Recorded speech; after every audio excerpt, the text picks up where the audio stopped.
그리고 질문을 여기 채팅창에 제가 모아서 네, 지금 올려놨습니다. 네네. 아, 네, 지금 보고 있습니다. 기초 네. 탐색에서 AI를 이용한 기술이 있는데 우리나라의 수준은 어떤지요? 네. AI 기술 같은 경우는 사실 뭐 알파고라는 거 많이 들어볼 텐데 그 알파고부터 시작해서 사실은 AI 자체는 우리나라보다는 이제 미국과 유럽 쪽이 굉장히 강한 형태를 나타내고 있습니다.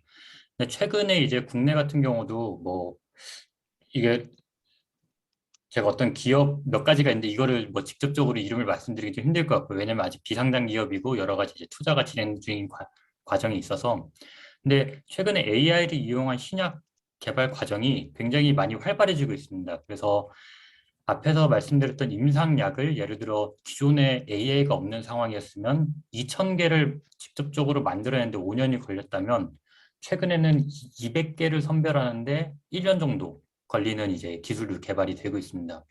실제로 저도 지난주에 한번 이 AI 기업하고 미팅을 좀 했었는데 이제는 양자역학까지 포함을 시켜서 신약을 개발을 하고 있고요. 그 기업 같은 경우는 어떤 질환의 타겟을 가져오면 6개월 이내에 거기에 맞는 약 10가지를, 그러니까 후보군 10개를 만들어낼 수 있다고 합니다.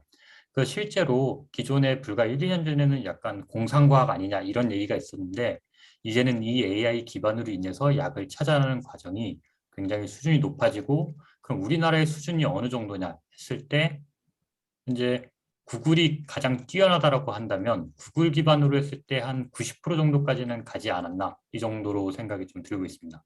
근데 이거는 실제로 아웃풋이 어떻게 나타나에 따라 다르기 때문에 좀 많이 차이가 날 수 있지만 그래도 국내 이제 AI 기반 그 신약 탐색은 그 기술의 성숙도가 굉장히 빠른 속도로 높아지고 있습니다.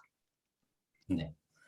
그다음 DTC 분야의 전망 및 현황에 대해서 궁금합니다. 우리나라의 경우 해당 분야 규제가 많은 걸로 알고 있어서요. 네, DTC 분야라면 제가 알고 있기로 그 어떤 NGS 뭐 기반에서 진단 뭐 관련 주인 걸로 알고 있는데요. 그래서 이쪽 분야 같은 경우는 뭐 제가 드릴 수 있는 말씀은 제가 국내 상장사의 이 DTC 분야를 하는 대표님을 만나서 여러 가지 얘기를 들었을 때 그분이 해주시는 말씀이 현재 국내 같은 경우 규제가 많고 있지만 점점 조금씩 이제 해소는 되고 있다고 합니다. 그리고 그 시장 매출 또한 지속적으로 증가를 하고 있고 이 증가 안에서 실제 병원과 연계되고 특히 건강검진에서도 이러한 이제 어떤 추가금을 지불을 해서 진행하는 경우가 많기 때문에 저의 개인적인 견해나 이제 그쪽 관련 분야 업계에 계신 분들 의견을 들었을 때 매출은 지속적으로 증가할 거라고 좀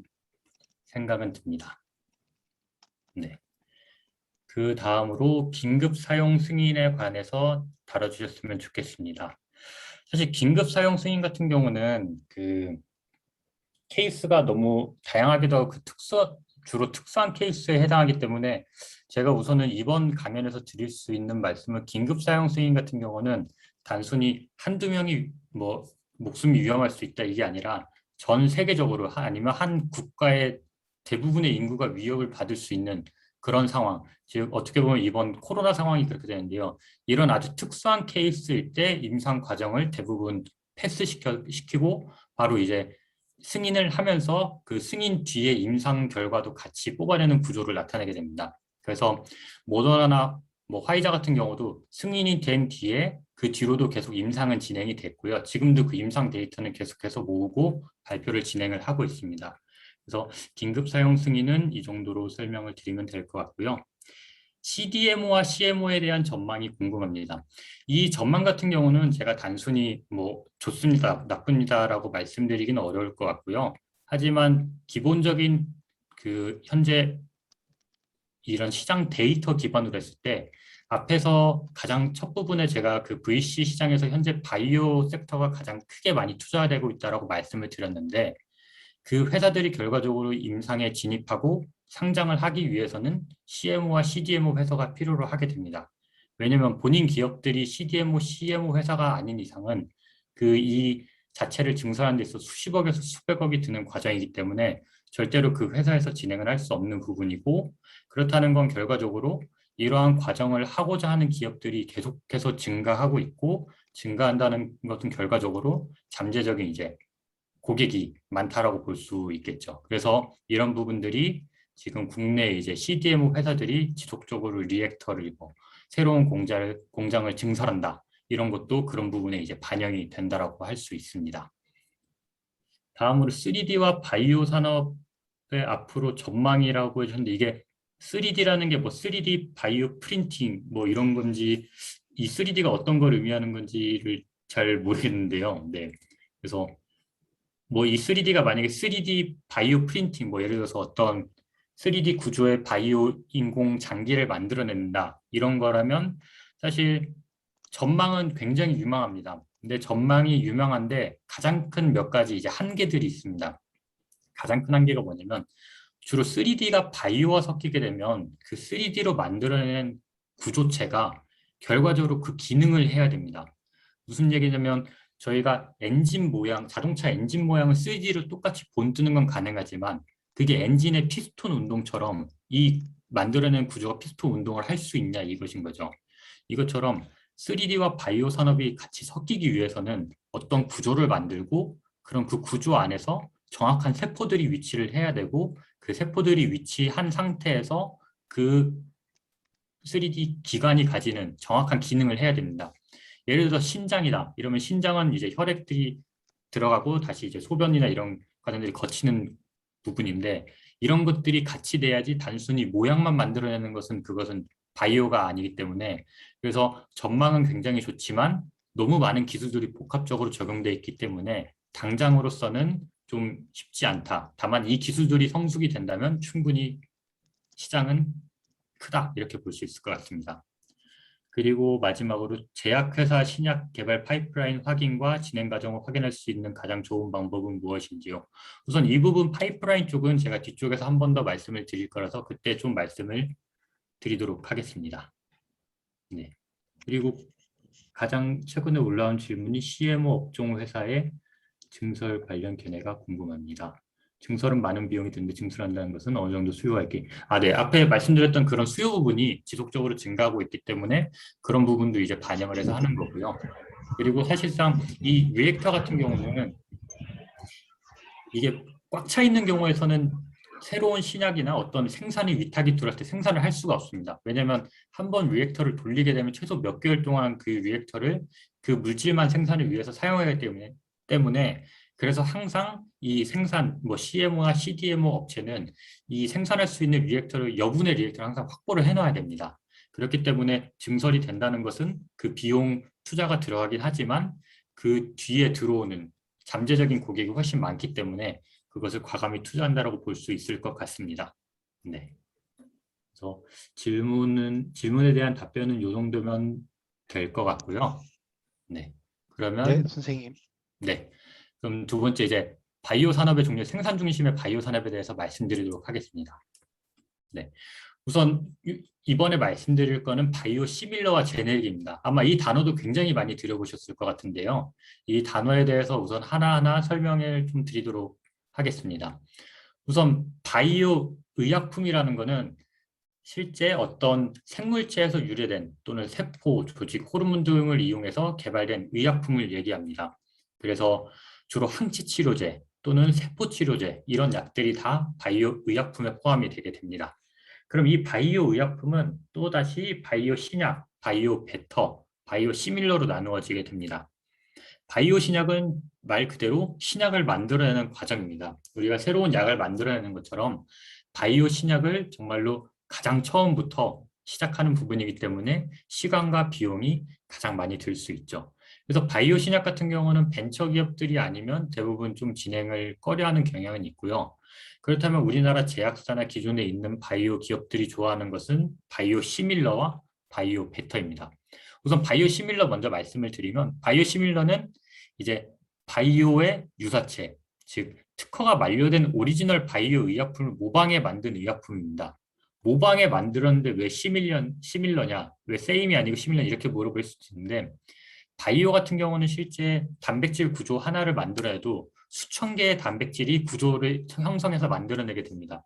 근데 이 수천 개의 단백질들이 매번 동일한 구조를 나타내지 않기 때문에 아무리 정교하게 동일한 시퀀스, 즉 동일한 어떤 구조를 가지고 만든다고 해도 이게 정말 100% 일치하는 경우는 거의 없다고 보시면 됩니다. 왜냐하면 유동적으로 계속 움직이고 변하기 때문에요. 그래서 시밀러라는 표현을 쓰게 되고 바이오 시밀러는 그래서 특허가 만료된 오리지널 약품을 그대로 최대한 똑같이 만들어서 사용하는 의약품을 의미합니다. 그래서 바이오 시밀러라고 하는 거는 국내 이제 뭐 셀트리온이나 삼성에서 좀 많이 진행하는 부분들이 있고요. 네. 그다음 바이오 베터가 있습니다. 이 베터는 말 그대로 좀 더 낫다. 무슨 얘기냐면 새로운 기술을 적용해서 기존 바이오 의약품보다 좀 더 우수하게 개량해서 가치를 향상시키는 약입니다. 그래서 뭐 오리지널 약품 대비 그 약품에서 뭔가 일부분의 구조를 조금 변형했더니 이 변형을 통해서 효능이 높아지고 동시에 투여를 일주일에 3번 하던 것을 한 번으로 줄였다. 이러면 바이오 베터가 되게 됩니다. 그래서 기존에 있던 바이오 의약품보다 더 좋아졌고 당연히 뭔가 변화가 있었기 때문에 특허의 영향을 받지 않습니다. 그래서 사실은 이 바이오 베터도 엄밀히 하면 이 과정을 거치기 위해서는 거의 바이오 신약과 같은 가장 극초기부터 시작해야 되는 단계를 거치게 됩니다. 그래서 이 3가지 과정에서 가장 비용을 저렴하게 하고 시장을 빠르게 확보할 수 있는 게 바로 바이오 시밀러입니다. 그래서 최근 국내 같은 경우는 그렇지만 중국이 요즘에 이 바이오 시밀러 시장을 굉장히 확장을 하고 있는데 어느 정도 수준이냐면 시장가액이 지금 100만 원이다 하는 약이 있으면 바이오 시밀러 약을 거의 10만 원 수준에 팔고 있습니다. 정말 박리담회를 진행을 하고 있는데 다른 기업에서는 그 박리담회에 살아남을 수 없지만 유일하게 중국만 살아남을 수 있습니다. 그래서 어떻게 보면 새로운 우리나라와 이제 다른 국가의 이제 바이오 시밀러 기업의 경쟁자는 중국 쪽이 될 수 있습니다. 네. 다음으로 합성의약품에 대해서 말씀을 드리겠습니다. 합성의약품은 화학 물질을 합성해서 개발된 의약품입니다. 말 그대로 물질을 합성한 것입니다. 이 합성은 세포나 다른 걸 통해서 만들어낸 것이 아니기 때문에 100% 생산했을 때 동일해야 됩니다. 그래서 특허가 만료된 오리지널 합성의약품을 제네릭 드럭이라고 합니다. 그래서 앞에서 말씀드렸던 바이오 의약품의 바이오 시밀러라면 화학 의약품에서는 제네릭이 같은 위치의 포지션 약물이라고 보시면 됩니다. 그래서 특허가 만료된 오리지널 합성 의약품을 모방해서 만든 겁니다. 아마 가장 유명한 약이 비아그라 약이 될 텐데요. 비아그라 약 같은 경우 특허가 만료돼서 국내 거의 대부분 제약사들이 합성 의약품을 모방해 만들어서 실제 비아그라 처음 판매됐던 약의 단가보다 5분의 1에서 많게는 10분의 1까지 더 저렴하게 판매하는 경우를 볼 수 있습니다. 계량 신약이라는 것은 앞에서 바이오 베터와 같이로 기존의 오리지널 의약품을 좀 더 변형시켜서 개발한 의약품을 만들어냅니다. 그래서 일부분 뭔가 첨가제를 넣거나 변형을 했을 때 더 약이 진보성이 있다고 판단이 되면 그 약이 되는 거고요. 말 그대로 합성 신약은 신약을 하는 과정이기 때문에 맨 처음부터 약 막 뭐 10만 개에서 100만 개 약을 다 스크리닝해서 거기서 선택해서 약을 만드는 과정이기 때문에 임상시험 가장 처음부터 가는 과정이라고 보시면 됩니다. 네. 그럼 생물학적 동등 실험이라는 얘기도 가끔 나오긴 하는데요. 생물학적 동등 실험은 무슨 얘기냐면 오리지널 의약품이 있고 그러면 그 다음에 이거를 따라 만든 제네릭 의약품 또는 바이오 시밀러 약품이 있게 됩니다. 그럼 만들어내면 끝이냐? 이건 아니고요. 만들어내고 나서 그럼 이 만든 약이 실제로 원래 있던 약하고 효능이 똑같냐? 이거를 증명을 해야 됩니다. 그래서 이 증명을 해야 되는 과정이 바로 생물학적 동등 실험입니다. 그래서 생물학적으로 실제 뭐 환자나 또는 이제 부작용 측면에서 기존의 약과 동일한지 보는 과정이고요. 이 과정을 거치게 되면 이 복제 약품은 바로 승인이 되게 됩니다. 그래서 이 과정은 어떻게 보면 다른 임상시험들 처음 신약 과정을 다 거칠 필요가 없이 기존의 오리지널 의약품과 동일하다는 것만 증명을 하면 되기 때문에 실제 비용을 많이 들긴 하지만 우선은 돈이 많은 기업들이 처음에 시작할 수 있는 사업 분야이기도 합니다. 그래서 바이오 분야를 처음 하는 대기업들이 많이 하는 게 바로 이 바이오 시밀러 또는 제네릭 의약품이라고 보시면 됩니다. 네. 그럼 제네릭과 바이오 의약품에 대해서 좀 비교 설명을 드리도록 하겠습니다. 화학의약품은 가장 쉽게 말씀드리면 타이레놀, 즉 두통약이라고 보시면 되고 바이오 의약품은 뭐 세포치료제 또는 항체치료제로 보시면 됩니다. 이 두 가지 경우 가장 크게 보실 수 있는 거는 뭐 화학물질 합성, 아까 말씀드린 것처럼 살아있는 뭐 세포 등을 이용해서 생산한다. 그리고 화학의약품은 주로 우리가 알약 형태로 먹지만 바이오 의약품은 당연히 알약 형태로 먹게 되면 소화 과정을 거치기 때문에 반드시 정맥, 즉 혈액 내에 주입하는 근육 주사를 하게 됩니다. 그래서 병원에 반드시 가서 진행을 해야 되고 그렇기 때문에 이런 것들도 이제 비용이 또 반영이 되게 됩니다.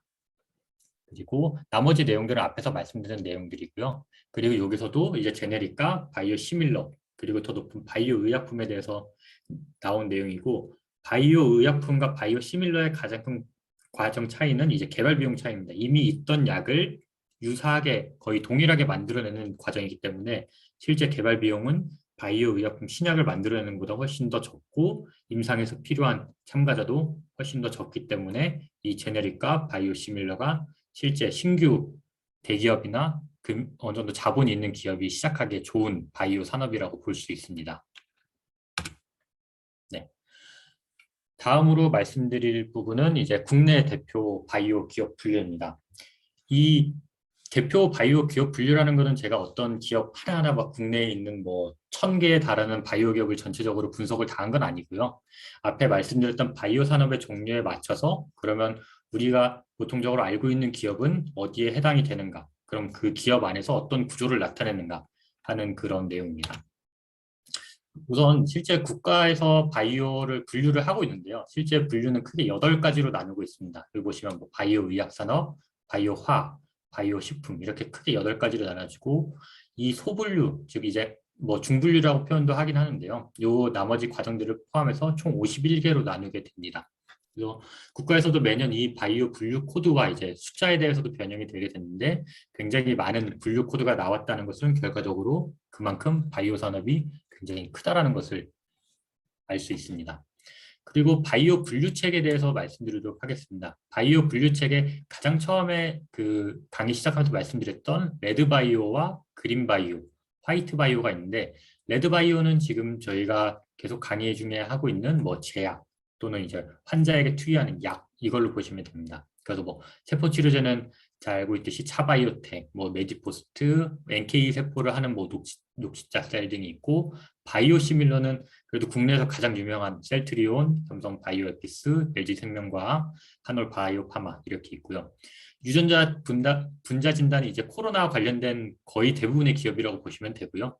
시젠, 마크로젠, 바이오니아, 뭐 바이로메드 이렇게 기업들이 있습니다. 그리고 신약 같은 경우는 뭐 크리스탈 지노믹스, 뭐 대화제약, 메지온, 제넥신도 사실은 뭐 이쪽에 포함이 될 수 있고요. 그래서 거의 대부분의 기업들, 우리가 잘 알지 못하는 상장한 바이오 기업들은 대부분 이 신약 쪽에 포진해 있을 가능성이 높습니다.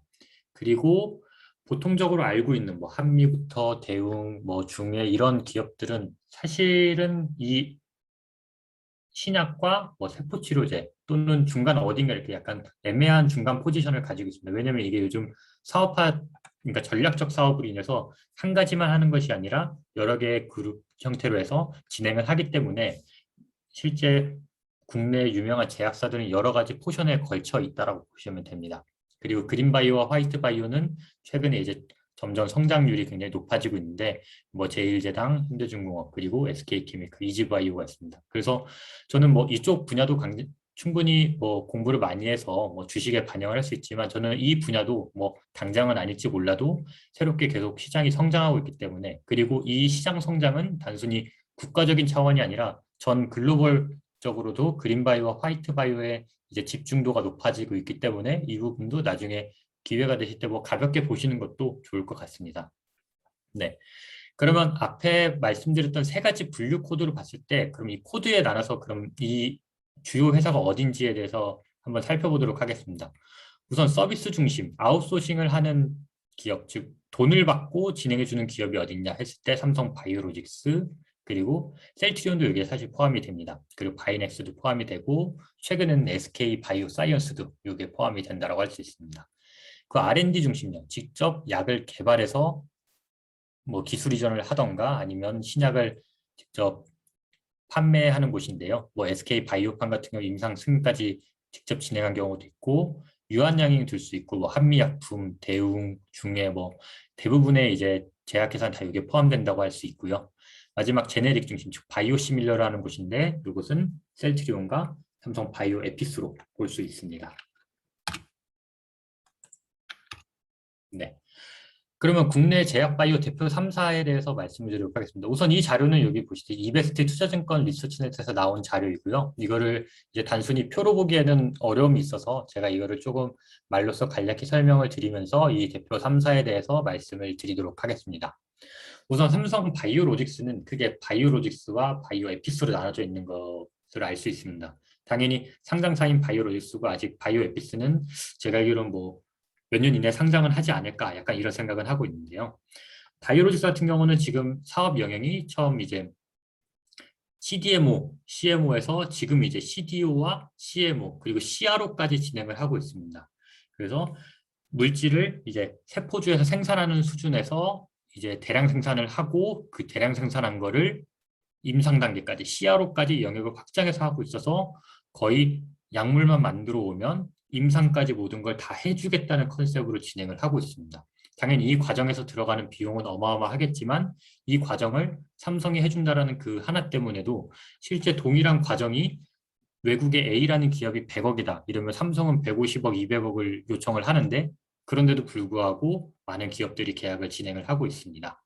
그래서 바이오 벤처 같은 경우는 삼성 바이오로직스랑 계약을 하게 되면 비용이 굉장히 많이 들지만 반대로 삼성 바이오로직스가 계약을 했다는 것 자체만으로도 이제 기업 가치가 그 이상으로 상승하는 경우가 있기 때문에 전략적으로 이런 계약을 사용하기도 합니다. 그래서 우선 여기서 나온 부분은 그렇게 보시면 될 것 같고 이 CDO, CDMO, CRO, CMO 단어 부분은 앞에서 말씀드린 것처럼 초기에 이제 세포주를 이용한 생산 그리고 CMO는 단순히 이제 대량 생산을 하는 부분, CDMO는 세포주 개발부터 대량 생산까지 해주는 부분, 그 CRO는 임상 부분을 대신해서 해주는 부분이라고 보시면 됩니다. 삼성 바이오 에피스는 이런 CMO, CDMO 부분이 아니라 바이오 시밀러 자체를 개발하고 생산하는 부분입니다. 그래서 다양한 해외에서 유럽과 미국에서 곧 그 특허가 만료되거나 또는 만료가 되기 아직 멀었지만 개발이 좀 오래 걸릴 수 있는 그 약품군을 발굴을 해서 그걸 내부적으로 이제 개발과 생산을 진행하게 됩니다. 그래서 지속적으로 바이오 시밀러를 만들어내고 있고 뭐 최근에는 10개 이상이 되는 것으로 저는 알고 있습니다. 그래서 이런 식으로 삼성 같은 경우는 CDMO, CMO 모든 과정을 다 동시에 하면서 더불어서 바이오 시밀러 쪽도 내부적으로 하고 있다. 이렇게 보시면 될 것 같습니다. 다음으로 SK 바이오팜입니다. 우선 SK 바이오팜 같은 경우 원래 이 자리에 SK 바이오사이언스가 있어야 되거든요. 근데 SK 바이오사이언스 같은 경우는 사실 포지션이 SK 바이오리스와 거의 동일하다고 보시면 됩니다. 그래서 SK 바이오사이언스는 이 주로 CDMO 위주로 진행을 하고 있고 최근에 이제 코로나 백신 생산 쪽으로 해서 진행을 많이 하고 있습니다. SK 바이오팜은 정말 말 그대로 첫 번째 신약 과정부터 모든 과정을 이제 다 진행을 한 기업입니다. 그래서 CNS 기반 이제 뭐 주로 뇌 관련 질환 쪽을 타겟으로 하는 신약을 개발을 했고 그래서 클리니컬 과정에서 이제 파트너사 통해서 진행을 하고 그리고 이제 최종적으로 승인이 돼서 생산과 판매를 다 진행한 기업이 됩니다. 그래서 SK 바이오팜은 전체 밸류체인 즉 바이오에서 R&D와 생산과 판매 이 모든 과정을 전체 거친 국내 이제 대기업 기반 첫 번째 회사라고 보시면 됩니다. 다음으로 셀트리온입니다. 셀트리온 같은 경우는 이제 바이오 시밀러도 진행하고 있지만 실제로 뭐 CMO와 CDMO 부분도 같이 확장을 해서 진행을 하고 있는데요. 우선 가장 메인 파이프라인이 이제 바이오 시밀러 부분입니다. 바이오 시밀러 약을 개발을 해서 진행을 하고 있고 또 이제 개발 생산을 하고 있는데 대부분 셀트리온 같은 경우는 이 약을 찾아서 탐색하고 개발을 직접적으로 하고 동시에 그 탐색된 약을 통해서 전반적인 모든 프로세스 전임상, 임상 과정을 직접적으로 진행을 하고 있습니다. 그래서 어떻게 보면 바이오 시밀러로 하고 있지만 앞에서 보여드렸던 SK 바이오팜처럼 이 전반적인 과정을 모두 다 할 수 있는 역량을 가지고 있습니다. 그래서 셀트리온은 국내 이제 바이오 시밀러를 이제 생산하는 대표 기업으로 보시면 됩니다. 네. 그래서 국내 대표 바이오 기업은 3개 정도로 이렇게 설명을 드리고요. 제가 이 기업을 이제 설명드린 이유는 기업 내에서 이 사업 영역이 어떻게 되는지, 뭐 CMO인지 CDMO인지, 바이오 시밀러인지 또는 제네릭인지 뭐 이런 식으로 분류를 말씀을 드린 거고, 이 분류를 기준으로 다른 바이오 기업을 보실 때 적용을 하면 훨씬 더 쉽게 이해하실 수 있고, 그럼 이 바이오 기업이 어느 시장을 타겟으로 하는가, 기업이 서비스를 하는가 또는 생산을 하는가 또는 신약을 개발을 하는가, 그거를 아실 수 있습니다. 그럼 거꾸로 이 과정을 알게 되면 이 기업이 직접 임상을 해야 되는지 또는 임상과는 관련이 없는 기업인지 분석이 되고, 그렇다면 기업이 필요로 하는 비용이 어느 정도이고 시장의 가치는 어느 정도 될 수 있을 거다, 이런 역으로 좀 넘어갈 수 있는 부분이 있습니다. 그래서 이 전체적인 부분을 분석을 해라 이러면 사실 저도 이거는 굉장히 어려운 부분이고 못하는 부분이기 때문에 그냥 전반적인 흐름으로만 봐주시면 좋을 것 같습니다. 그리고 마지막 챕터로 이제 바이오 분야 필수 용어에 대해서 말씀을 드리려고 하는데요. 앞에서 제가 말씀드렸던 바이오 산업, 그리고 임상, 그리고 뭐 여러 가지 서비스 R&D 중심의 바이오 산업들을 통해서 다양한 단어들을 말씀을 드렸는데, 이 과정에서도 사실은 말씀을 못 드린 단어들이 굉장히 많이 있습니다. 바이오 관련 단어는 사실 뭐 수백 개, 수천 개여도 뭐 다 설명을 못 하겠지만, 적어도 이제 주식이나 이제 기업 어떤 기업 레포트 이런 거에서 알아두면 좋을 것 같은 그런 단어들을 좀 모아서 정리를 해봤습니다. 우선 바이오 분야의 필수용, 저는 상장 쪽을 꼽았는데요. 보통 이제 바이오 기업들이 계속 공모를 하게 되고 우리는 공모주 청약을 하게 돼서 진행을 하게 되는데, 그럼 이 바이오 기업은 어떻게 상장을 했는가 봤을 때 이 특례 상장을 좀 관심 깊게 보실 필요가 있습니다. 특례 상장은 원래는 세 가지로 나눠져 있습니다. 기술 특례 상장, 성장성 특례 상장, 테슬라 유권 상장, 뭐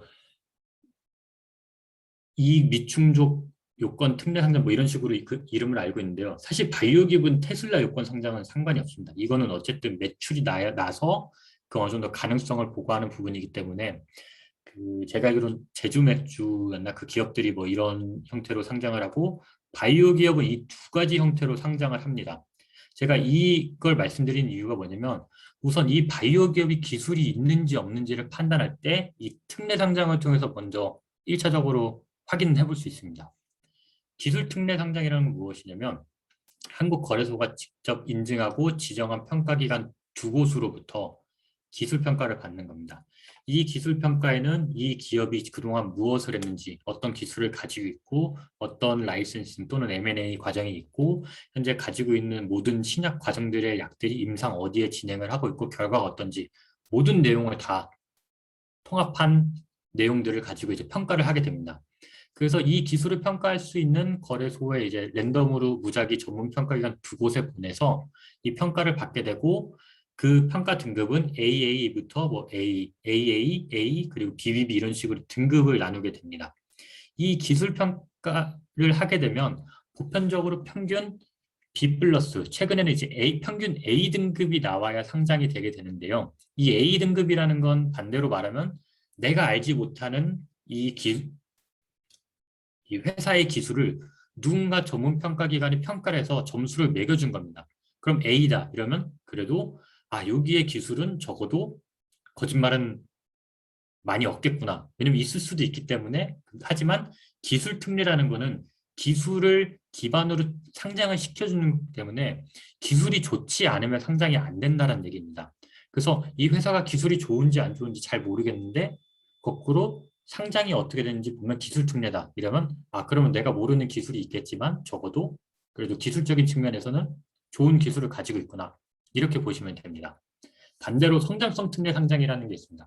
성장성 특례 상장은 말 그대로 성장이 잘 될 것 같은 기업을 특례 상장시켜주는 것입니다.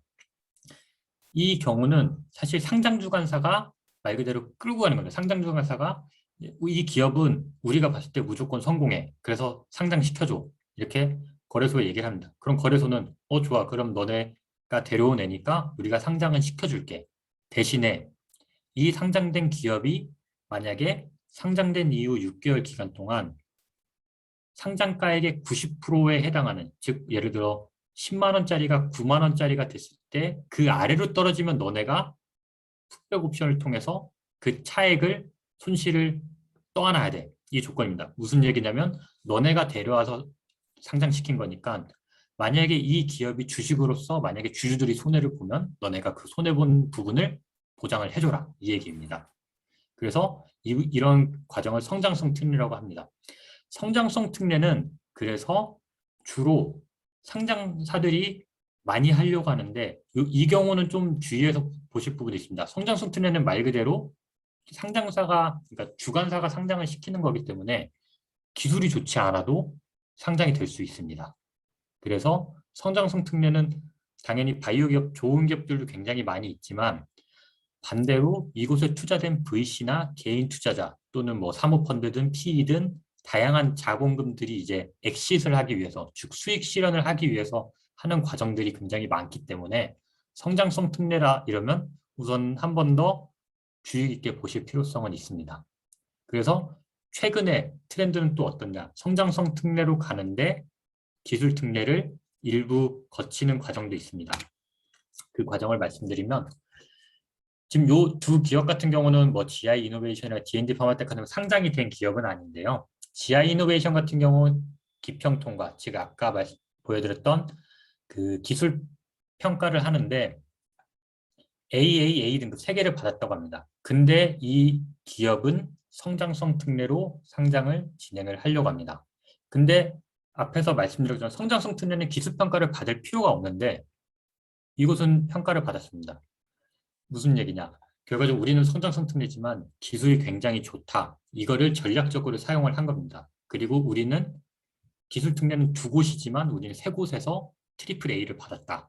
그렇기 때문에 우리는 성장성 특례지만 기술은 충분히 검증이 됐다라고 얘기를 하고 있는 겁니다.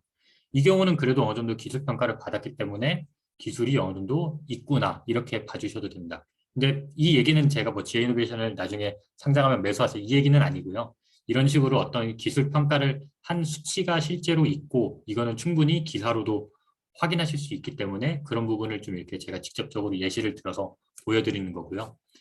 D&D 파마텍이라는 곳은 기술적 평가 특례를 신청했는데 실제 A랑 A, 그 더블 A를 받아서 이제 이 부분은 통과를 하게 됐습니다.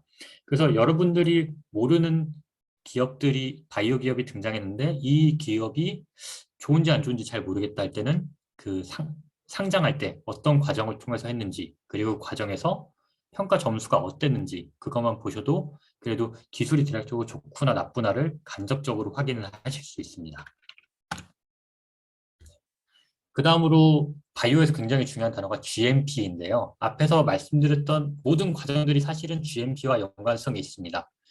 GMP 같은 경우는 Good Manufacturing Practice라고 해서 우수 의약품 제조 및 관리 기준입니다. GMP는 처음 이제 미국에서 진행이 됐는데 의약품을 제조하기 위해서 원료의 구입부터 제조 그리고 출하까지 모든 과정을 필요한 관리 기준에 의해서 규정한 거고요. 국내 같은 경우는 1995년부터 의무화를 했습니다. 이 얘기는 무슨 얘기냐면 어떤 약을 처음부터 만들어내고 생산을 하는데 이게 예를 들어서 저는 A라는 약을 원했는데 이 A라는 약을 어떤 기업이 만들어왔다는데 어떻게 만들었는지 저는 알 수가 없습니다. 그러면 이 A라는 약을 믿을 수 있냐 이거죠. 그래서 국가 차원에서 우리가 얘네의 원료 처음부터 출하까지 모든 과정을 한번 검사를 해볼게. 그래서 이 검사 과정에서 우리가 기준으로 하는 그 기준들을 충족시키면 우리가 GMP 인증을 해줄게. GMP 인증을 해주면 그래도 여기서 생산한 약은 우리나라나 이 GMP를 인정해주는 국가에서는 문제없이 판매하고 진행을 할 수 있다. 이런 과정입니다. 그래서 어떤 약을 구입해서 출하까지 이 전반적인 과정을 국가 차원에서 인증을 해주고 그 인증된 기관은 그 약을 생산해서 판매를 하는 데 있어서 또 다른 제약을 받지 않는 그런 구조입니다. 네.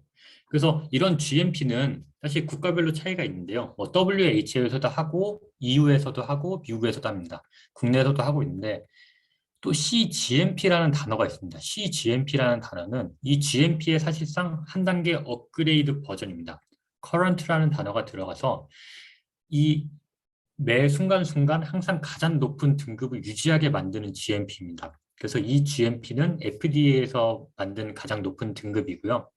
그래서 국내 삼성 바이오로직스나 뭐 셀트리온이나 SK 바이오팜이나 그쪽에서 위탁 생산을 해서 그 국가에 판매하기 위해서는 적어도 이 국가의 이런 GMP 기관에 대한 인증을 받아야 수월하게 판매를 진행을 할 수 있습니다. 그럼 인증을 못 받으면 판매를 못하냐? 그건 아닙니다. 대신 불이익이 발생하는데 사실상 말이 불이익이지 GMP 인증이 안 되면 판매는 굉장히 어렵다. 이렇게 보시면 됩니다. 그래서 GMP는 정말로 얘네가 생산을 잘 할 수 있는가? 얘네의 생산 프로토콜을 믿어도 되는가? 그 과정을 나타내는 단어고 GMP 인증이 됐다. 그거는 그럼 얘네 생산하는 과정들은 믿어도 된다. 그래서 얘네한테 맡기고 생산했을 때 이 인증받은 국가에서 이 약을 판매할 수 있다. 이렇게 보시면 됩니다. 다음으로 CMC입니다. 그래서 뭐 GMP, CMC 앞에 말씀드린 뭐 CMO 이게 굉장히 특히 CMC는 CMO랑 단어가 비슷해서 많은 분들이 CMC랑 CMO를 그 혼동을 하시는데요. 맨 처음 CMO, CRO, CDMO 같은 경우는 C가 컨트랙트였습니다. 그러니까 어떤 위탁이나 계약에 의해서 진행되는 건데 이 CMC는 Chemistry, Manufacturing, Control 이렇게 세 가지 CMC입니다. 그래서 화학, 품질, 제조, 즉 실제 판매하는 완제 의약품을 만드는 공정 개발 과정에서 이제 과정과 품질 관리에서 핵심적인 역할입니다. 이게 무슨 얘기냐? 그러면 어떤 약을 만들었을 때 그럼 이 약이 정말로 어제 만든 약과 오늘 만든 약이 동일하냐? 그리고 1년 전에 만든 약과 오늘 만든 약이 동일하냐? 그리고 너네가 처음 FDA 승인받은 그 약의 효능과 그 약의 효능을 나타내는 그 약의 성분과 이 약의 성분은 동일하냐? 즉, 이 약의 제조 방법부터 분석 방법, 안정성 시험 이런 것들을 모두 다 포괄하는 부분입니다. 그래서 어떻게 보면 굉장히 애매하다고 느끼실 수 있는데 CMC의 가장 대표적인 예로 들 수 있는 게 코오롱 생명과학의 인보사를 들 수 있습니다. 인보사 같은 경우는 미국의 임상 3상 진행 중에 국내 같은 경우는 이미 임상에 쓰이고 있는 약이었었는데요. 이제 골관전열 부분에 이제 뭐 주입하는 줄기세포 치료제였었는데 이 기업 같은 경우는 가장 최근에 문제됐던 게 우리가 실제 사용하는 세포가 줄기세포가 아니라 배양에 쓰였던 다른 세포였다라고 얘기가 나와서 판매가 중단이 되었습니다. 무슨 얘기냐면 세포주가 바뀌었다는 얘기고 세포주가 바뀌었다는 얘기는 제조 방법이나 제조 물질이 바뀌었다는 얘기입니다. 그럼 이거는 CMC에서 문제가 발생을 한 것입니다. 그래서 CMC라는 것은 약품을 만드는 데 있어서 이 약이 매일매일 그리고 배치별로 그리고 지난달과 이번 달 그리고 3년 전과 작년과 올해 이게 다 항상 동일하냐 즉 약의 동일성이라고 봐주시면 됩니다. 그래서 이게 동일한지 아닌지 그거를 보는 게 CMC라고 보시면 됩니다. 네. 그래서 방금 말씀드렸던 인보사 같은 경우는 요 코오롱에서 뭐 매출을 지속적으로 늘리고 있다가 보형생명과학에서 이제 승인이 났지만 이 CMC에 문제가 발생을 하게 되고 지속적인 하한가를 받게 됐죠. 그래서 최고가 19만 원이었던 주식이 2019년에 만 원대로 떨어지는 사태가 발생을 했습니다. 그래서 CMC 같은 경우는 사실 한 기업에서 CMC에 문제가 발생했다. 그것은 굉장한 문제고 주식에도 반드시 영향을 준다라고 보시면 됩니다. 그래서 예전에 미국에서도 아스트라제네카 같은 경우 CMC 쪽에 한번 문제가 발생해서 전체 생산을 중단하고 약 한 달 동안 FDA에서 조사를 진행한 적이 있었는데요.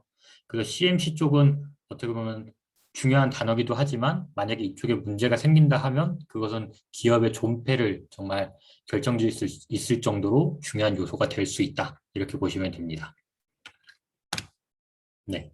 그리고 다음으로 말씀드릴 게 파이프라인입니다. 파이프라인이라는 단어가 이 제약에 계신 분은 너무나 쉽고 당연한 단어라고 느껴지는데 이 제약 쪽에 계시지 않은 분들은 파이프라인이라는 단어가 보통 뭐 간단히 생각하기에 뭐 하수구나 이런 바닥에 깔린 어떤 파이프라인이다 이렇게 생각하시는 경우도 많더라고요. 사실 저도 바이오라는 걸 하기 전에는 파이프라인 단어가 뭔지도 몰랐었고요. 이 파이프라인은 쉽게 말씀드리면 이렇게 됩니다.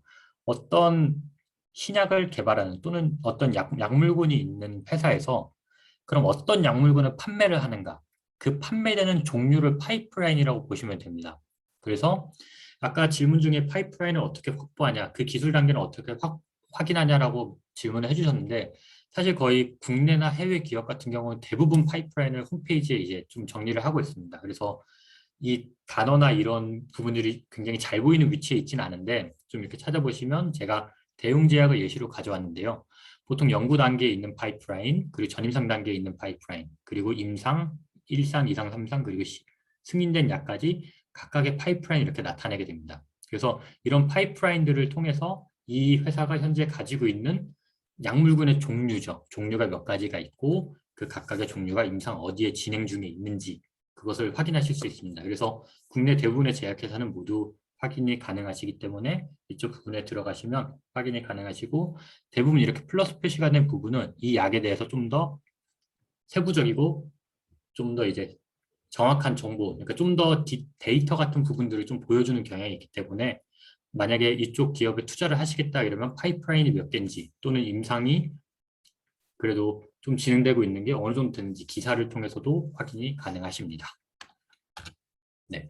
그다음 마일스톤이라는 단어가 있는데요. 신약 같은 경우는 항상 어떤 계약이 체결되면 마일스톤은 무조건 포함이 되게 됩니다. 마일스톤이라는 것은 무엇이냐면 계약에서 단순히 계약 한 번으로 끝내는 게 아니라 우리가 너네 약물을 가져갈게. 대신에 이 약물을 우리가 초기에 가져가니까 이 약물이 어떻게 될지 모르잖아. 그래서 우리가 초기에 너네한테 계약금만 주고 약물의 단계별로 돈을 나눠서 줄게. 그래서 처음 전임상 전에 약을 1억에 가져왔고 전임상을 성공하면 우리가 10억을 줄게. 그리고 임상을 성공하면 50억을 주고 허가가 되면 우리가 500억을 줄게. 이런 식으로 하는 게 마일스톤입니다. 그래서 보통 대부분의 기업들이 라이센싱을 할 때 말하는 그 기술 이전 비용은 이 모든 게 포함된 비용입니다. 무슨 말이냐면 예를 들어 1조짜리 라이센싱 계약을 했다. 그럼 이 회사가 1조를 가지냐? 1조를 가지는 경우는 없습니다. 왜 없냐? 당연히 가져가는 기업에서 1조를 주고 가져가기에는 너무 리스크가 큰 것이죠.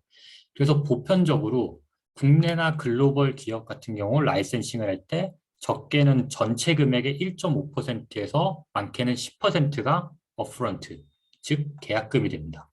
1조짜리다 그러면 적게는 이제 150억에서 많게는 1000억이 업프런트가 되는 거죠. 그래서 이 단계별로 금액이 들어오게 되는 거고 중간에 만약에 여기서 1000억을 받았는데 이 과정에서 약이 중단이 됐다. 그럼 여기까지만 금액을 받고 반환되거나 또는 약물 개발이 진행이 되지 않게 됩니다. 그렇게 되면 실제 여기서 150억 받고 여기서 1000억 받아도 실제 금액은 1150억을 받은 거고 계약 딜은 1조지만 1150억만 받고 계약이 끝나게 되는 겁니다. 근데 이런 케이스가 많기 때문에 저는 최근에 이제 국내 라이센스라는 그 단어들에 대해서 시장이 좀 보수적인 경향이 됐다라고 생각은 하고 있고요. 그래서 혹시나 다른 기업들이 라이센싱을 했다 이렇게 기사를 보시게 되면 반드시 꼭 이 업프런트 계약 금액, 이 계약 금액이 얼마나 되는지 확인하시길 추천드립니다. 그래서 굉장히 적게는 0.5%를 가져가는 경우도 있기 때문에 그래서 이 계약금이 적다라는 것은 회사는 굉장히 큰 딜을 가져왔지만 이 회사가 가지는 돈은 실질적으로 매우 적다가 되게 됩니다. 그렇다는 것은 이게 주가에 반영되기에 굉장히 약할 수도 있다. 이렇게 보시면 됩니다. 그래서 마일스톤은 굉장히 단계별로 이 금액을 쪼개놔서 단계를 성공했을 때 금액을 지불하는 방식을 의미합니다. 네. 다음으로 블록버스터라는 단어인데요. 블록버스터는 굉장히 뭔가 영화 같은 데서 나오는 주로 단어들인데 국내에서 제약에서 쓰는 블록버스터라는 단어는 한 가지 뜻을 의미합니다. 국내에서는 매출 100억 원 이상인 경우는 블록버스터 제품이라고 표현을 하고 글로벌에서는 블록버스터를 연간 매출 1조 원 또는 1000억 이상인 경우도 블록버스터라고 표현을 합니다. 그래서 블록버스터다 이런 것은 그러면 적어도 매출이 많이 나는 즉 우리 회사에 돈을 가져다 주는 하나의 파이프라인이다. 이렇게 보시면 됩니다. 그래서 블록버스터 제품이 있다. 그런 거는 그래도 우리 회사에 현금을 좀 가져다 줄 수 있는 물질이 있다. 약품이 있다. 이렇게 보시면 됩니다. 그래서 대부분의 기업들이 블록버스터 제품을 생산하기 위해서 노력한다. 이런 거는 결과적으로 돈을 많이 벌어다 줄 수 있는 약을 개발하고 있다. 이렇게 보시면 됩니다. 네. 이렇게 해서 우선은 제가 뭐 준비했던 강의 부분은 마치고자 하고요. 제가 이 강의를 진행하기에 앞서 처음에 이제 몇 가지 질문을 좀 전달받은 게 있었는데 사실 뭐 이 세 가지 포인트는 사실은 제가 중간에 질문했던 것들과 동시에 강의 내용들에 거의 녹아져 있다라고 생각을 하고 있기 때문에 그래서 이 부분은 추후에 이제 뭐 강의 자료나 이제 녹화본에서 확인이 가능하실 거라 생각이 되고요.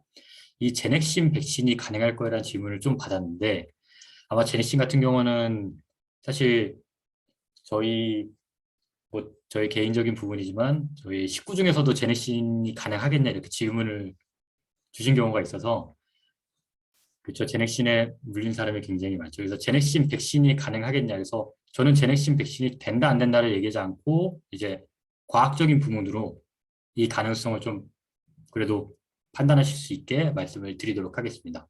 뭐 제넥신 같은 경우 성영철 회장님이 워낙 유명하셔서 많은 분들이 뭐 알고 계시겠지만 그러면 제네신 백신이라기보다 제가 백신의 전반적인 거에 대해서 말씀을 드리고 사실 그 내용에 제네신 백신에 대해서 판단할 수 있는 부분은 제가 충분히 말씀을 드리도록 하겠습니다. 우선 국내 코로나 치료제나 백신 같은 경우 이렇게 다양한 기업들이 좀 진행을 하고 있습니다. 뭐 치료제 같은 경우 셀트리온, 뭐 대웅, 그리고 녹십자, 그리고 백신 같은 경우 제넥신, SK바이오사이언스, 진원생명과학, 셀리드, 유바이오로직스, 뭐 최근에는 굉장히 중소기업도 은행들이 백신을 생산한다고 하고 있고요. 그리고 백신 임상 지원 같은 경우는 뭐 제네신, SK바이오사이언스 앞에서 말씀드렸던 기업들이 거의 다 동일하게 포함이 되고 있습니다. 근데 여기서 자세히 보실 부분은 이 기업의 이름이다 또는 임상이 중요한 게 아니라 어느 기반으로 이 백신을 진행하고 있는지가 중요합니다. 현재 국내에서 가장 선두로 달리고 있는 SK 바이오사이언스는 합성항원 백신입니다. 합성항원 백신이라는 것은 무엇이냐면 세포를 통해서 코로나의 일부분 단백질을 발현을 시키고 그 발현된 코로나의 일부분, 그러니까 하나의 부분이 자동차로 치면 예를 들어 타이어다. 그럼 타이어만 계속 만들어내서 타이어를 주입을 하는 겁니다. 그럼 나중에 어쨌든 코로나가 하나의 자동차라고 비유를 드리면 당연히 자동차엔 타이어가 있기 때문에 그 타이어를 인지하면 그 차를 그냥 부셔버리면 되는 것이죠. 그래서 SK바이오사이언스는 코로나의 일부분을 이제 세포들을 통해서 만들어내고 이걸 백신으로 사용한 겁니다. 이러한 방법은 이제 유바이오로스 같은 방식이고요. DNA 백신 같은 경우는 말 그대로 DNA, 유전자 정보를 가지고 있는 DNA를 직접 주입해서 이 DNA에 있는 정보를 읽어서 코로나의 일부분을, 코로나를 구성하고 있는 일부분을 발현시키는 방식입니다. 그러면 이 DNA 백신은 어떠냐 했을 때 우선 제넥신과 뭐 진원생명과학이 진행을 하고 있는데요. 우선 DNA 백신이 여기에 해당하고 요거는 사실 뭐 굉장히 좀 심화적인 부분이 될 수 있어서 좀 패스를 하도록 하겠습니다. 이거는 뭐 백신의 종류에 대해서 여러 가지 나타낸 것인데요. 이거 DNA 백신, RNA 백신, 그리고 뭐 SK 바이오사이언스나 유바이로이스가 하고 있는 단백질 방식의 백신이고요. 뭐 RNA 백신 같은 경우는 워낙 많이 알려져 있는 화이자나 모더나가 진행하고 있는 방식입니다. 이게 제가 그래도 드릴 수 있는 가장 과학적인 부분의 답변일 거라 생각을 하고 있고요. 이것 같은 경우는 지금 글로벌 코로나 백신 관련 임상 진행된 테이블입니다. 그래서 뉴욕타임즈에서 정리한 거고 페이지 1상, 2상, 3상 그리고 뭐 승인 과정 중 그리고 취소된 것들 이렇게 있고 우선은 이거를 말씀드리기 전에 그 사노피라는 글로벌 제약회사가 있습니다. 사노피에서는 mRNA 기반 코로나 백신을 생산을 하고 있었고 임상 결과에서도 굉장히 좋은 효능을 나타냈습니다. 90몇 %의 중화 항체를 형성했다. 근데 이 사노피가 최근에 코로나 백신 개발을 중단한다고 선언을 했습니다. 중단한다고 선언의 이유 중 하나가 이미 화이자나 모더나가 mRNA 기반 백신은 시장을 충분히 점유했고 사노피 입장에서는 개발에 투여되는 비용 대비 시장의 가능성은 거의 없다라고 판단했기 때문에 사업을 정리를 하게 됐습니다. 그렇다는 것은 mRNA 시장은 이미 극포화 상태라는 얘기가 되죠. 그렇다면 DNA 백신은 어떻게 보면 아직까지 나온 건 없습니다. 나온 게 없기 때문에 DNA 백신으로서 가능성은 굉장히 큰데 전 세계적으로 코로나가 아니어도 DNA를 통해서 백신이 된 실제 임상된 약은 전 세계에 아직 한 개도 없습니다. 왜 없냐? DNA 같은 경우는 말 그대로 DNA 유전자 정보를 담고 있는 부분입니다. 유전자 정보를 담고 있기 때문에 이게 만약에 사람에게 주입돼서 세포에 역으로 감염이 되면 원래 우리가 가지고 있는 유전자 DNA에 끼어 들어갔을 때 굉장히 치명적인 부작용을 유발시킬 수 있다는 것이죠. 그래서 DNA 백신 같은 경우는 2000년에 시작된 임상도 아직 미국에서 끝나지 않은 상태로 남아 있습니다. 왜냐? DNA 자체에 대한 안정성이 아직 확보가 안 돼 있기 때문인 거죠. 이것을 포함한 것 자체가 바로 이 과정이라고 보시면 됩니다. 이 부분이 현재 전 세계적으로 임상에 승인됐거나 제일 임상에 많이 진행된 백신들의 플랫폼, 어떤 걸 쓰냐 기반인데 여기에 DNA 백신은 아직까지는 없습니다.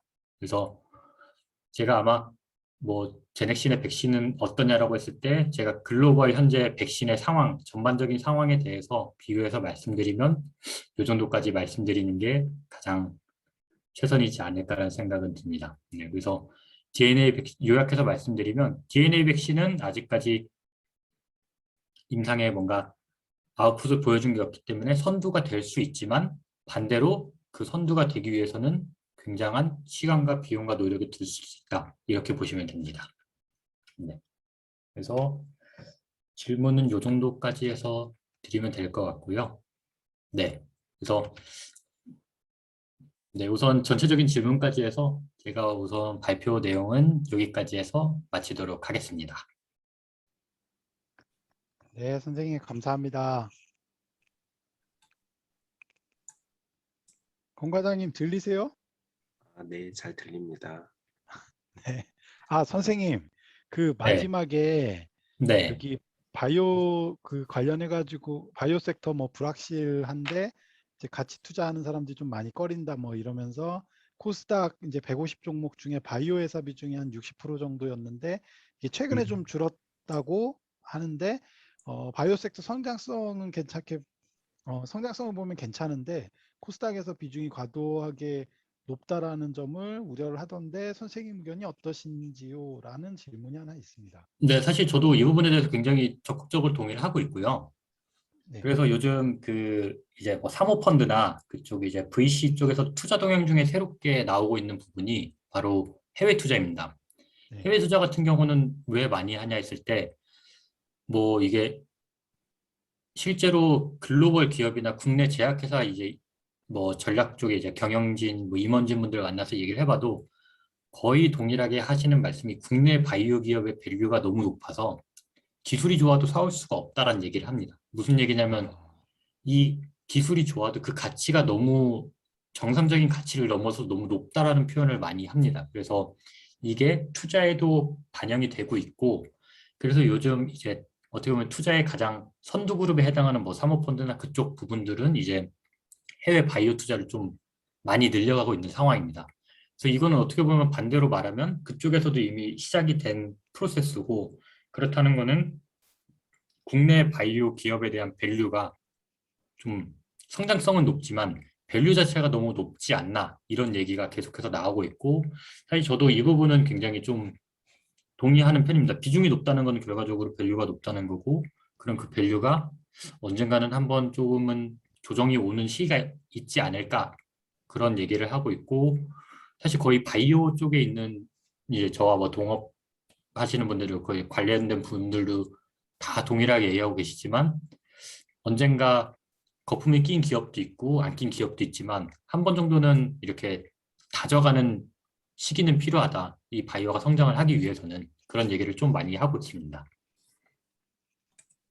네, 선생님 그리고 제가 질문이 한 두 개 있는데요. 네, 일단 하나는 그 제가 이제 책에서 봤고 제가 실제로 투자할 때 이제 많이 느꼈던 건데 이 제약 바이오는 아까 그 처음에 중간에 그 강의하셨던 내용 중에 임상 단계에 따라서 원래는 주가가 많이 이제 움직였었는데 최근에 그런 게 좀 많이 약해졌다고 하셨는데 이제 네, 제가 이제 주식 투자를 한 6년 정도 했는데 그 과정에서 보면 제약 바이오는 이제 시장에서 제약 바이오에 관심이 있을 때 그러니까 수급이라고 하는데 이제 돈이 많이 들어가 있을 때만 장이 되게 좋고 뭐 한 대략 한 6개월에서 한 1년 뭐 그런 때만 좋고 제가 지난 한 5, 6년을 봤을 때 그 이외의 시기에는 사실 주가가 크게 뭐 임상이 똑같은데 임상 2상, 3상 성공하고 실패하고 이런 거는 똑같은 내용인데 시장에 따라서 너무 그 변동성이 크다는 걸 느꼈거든요. 그래서 그런 영향이 되게 제가 봤을 때는 제약바이오 실제로 주식 투자에 있어서는 큰 것 같은데 그런 부분은 어떻게 생각하시는지 궁금합니다. 네, 그래서 사실 시장의 흐름이나 관심이 어떻게 보면 가장 크다라고 생각은 하고 있고요. 뭐 예를 들어서 그런 이슈겠죠. 아마 이번 주 초에 백신 관련 기업이 뭐 임상이나 이런 거 홍보를 했으면 아마 주가에 거의 반영이 안 됐을 가능성이 높았을 겁니다. 그게 왜냐면 뭐 첫 번째 이슈는 지난주에 이제 코로나 치료제라는 그런 이슈가 한번 나오게 됐고요. 네, 그러니까 이거는 어차피 바이오라는 섹터 안에서 같은 뭐 조금의 분류긴 하지만 바이오 같은 경우는 사실 시장의 관심도가 있을 때와 없을 때 차이가 너무 극명하게 나타나기 때문에 지금 말씀해 네, 주신 것처럼 임상에 대한 반응도 사실은 예를 들어서 작년 코로나가 한창 막 시작됐을 때 만약에 진단키트 회사에서 네, 백신을 시작했다 이러면 시작 자체가 아마 상한가를 가는 요소가 됐을 수도 있을 겁니다. 근데 네, 이제는 백신을 한다는 것 자체는 이제 뭐 주식에 반영조차 안 되고 그런 것도 그렇게 봤을 때는 전반적으로 이제 시장의 관심도가 이런 주가의 반영에 굉장히 큰 영향을 주고 사실은 어떻게 보면 임상 1, 2상 그런 것보다 전반적인 트렌드와 현재의 그런 관심도가 어디에 있냐가 굉장히 작은 요소로도 주식 가치를 높일 수 있고 반대로 굉장히 작은 이슈로도 주식이 크게 떨어질 수도 있는 그런 상황이지 않을까 싶습니다. 네, 대신에 임상 실패는 어떤 경우가 와도 주식에는 반영이 되기 때문에 그 경우는 뭐 사실 섹터와 상관없이 뭐 어떤 관심도와 상관없이 실패라는 거는 굉장히 크리티컬하기 때문에 그거는 무조건 주식에 거의 반영된다 이렇게 보시면 좋을 것 같습니다. 네, 감사합니다. 그리고 또 하나 질문이 이제 제가 이렇게 제약바이오 쪽 하다가 보면 사실 시세를 그동안에 최근 5년 중에 가장 많이 줬던 게 신라젠이랑 헬릭스미스 이런 그 외에도 또 뭐가 있었죠?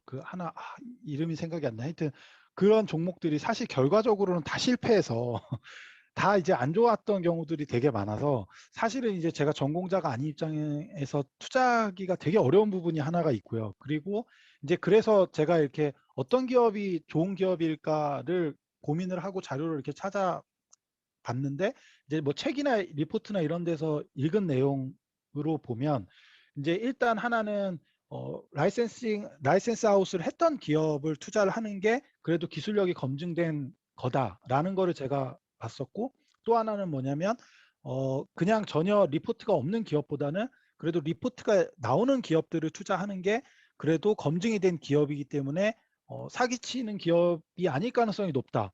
근데 사실 이것도 모르겠어요. 뭐 예전에 신라젠이나 바이오맨드였죠. 그 헬릭스미스처럼 음, 이런 기업들도 리포트가 사실 다 나왔었는데 실제로는 결과적으로 물론 그 중간에 큰 시세가 있었기 때문에 수익이 났던 사람도 되게 많은데 네네. 이제 근데 그 두 가지 제가 이제 말씀드렸던 그 라이센싱 아웃 된 기업이 정말 믿을 만한 기업이 맞는 건지랑 그다음에 이왕이면 리포트가 나오는 종목들 투자하는 게 좋은 건지 이 두 가지가 좀 궁금합니다. 네. 우선은 사실은 이쪽 전공자 입장에서 봤을 때 뭐 신라제나 뭐 헬릭스미스 같은 거 얘기하면 그냥 무슨 기술 가지고 하는지 딱 보자마자 다들 거의 동일하게 하는 얘기가 사기 기업이라고 얘기를 하거든요. 근데 이거는 이제 네네. 전공자 관점에서 봤을 때는 당연히 말도 안 되는 거 가지고 막 한다, 막 꿈을 판다 막 이러는데요. 근데 네. 이게 반대로 비전공자가 봤을 때는 이 기술의 성숙도나 이런 걸 전혀 모르기 때문에 그래서 그런 부분이 발생하고 그래서 어떻게 보면 저도 이 강의를 준비하면서 대체 그런 사기 기업을 걸러낼 수 있는 게 사기치는 기업을 어떻게 걸러낼까 이런 걸 좀 생각을 했었고요. 근데 애널리스트 리포트 같은 경우는 사실은 제가 최근에도 뭐 이제 회사의 이제 전략상으로 이제 수많은 애널리스트를 만나고 다니는데 애널리스트는 그냥 만나면 내줍니다. 네, 그래서 사실은 애널 리포트를 너무 신뢰하거나 그 내용을 좀 너무 하는 거를 저는 좀 추천드리지 않고요. 왜냐면 애널리스트들이 나가는 자료는 결국 회사에서 제공된 자료를 애널들이 조금 이렇게 수정을 해서 내는 거지. 애널이 뭐 이 기업이 아무것도 없는 상태에서 본인이 막 뒷조사하고 막 해서 하는 경우가 아니기 때문에 애널들이 내는 보고서에 만약에 데이터가 있다, 실험 데이터가 있다, 그거는 좀 긍정적인 요소일 수 있습니다. 근데 실험 데이터 이런 거 없이 그냥 회사에 대해서 계속 좋은 의견을 주는데 그 근거가 데이터화되어 있지 않고 그냥 글로만 적혀 있다.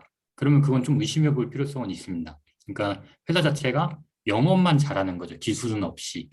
그래서 애널 리포트들 같은 경우도 뭐 많이 나오면 당연히 그 회사가 많이 활동한다라고는 볼 수 있지만 그 안에 데이터가 얼마나 있는지 그건 좀 관심 깊게 보실 필요성이 있을 것 같고요. 그리고 실제 기술이 있는 기업들 같은 경우는 애널 리포트가 아니라 국제 학술대회에 주로 많이 나가게 됩니다. 그래서 대부분의 신약을 하는 회사나 기술이 있다라고 얘기하는 기업들은 뭐 아스코라든지 뭐 AACR 뭐 이런 식으로 글로벌하게 많이 알려져 있는 그리고 어떻게 보면 국제 지표로 확인할 수 있는 것 중에 하나가 그 매년 초에 JP 모건에서 열는 학회가 있거든요. 근데 네. 이거는 거의 바이오에서 가장 큰 부분인데 거기에 참여했던 바이오 기업이다. 그거는 어떻게 보면 기술이 있다라고 볼 수도 있습니다. 왜냐하면 거기에 참여한다는 것 자체는 굉장한 비용도 있는데 그곳에서 이제 해외 홍보를 하는 거거든요. 우리 회사는 이 정도의 기술이 있다. 그래서 국제 학술대회나 그런 데 참여했다라는 거 그런 거를 보면 좋으실 것 같고요.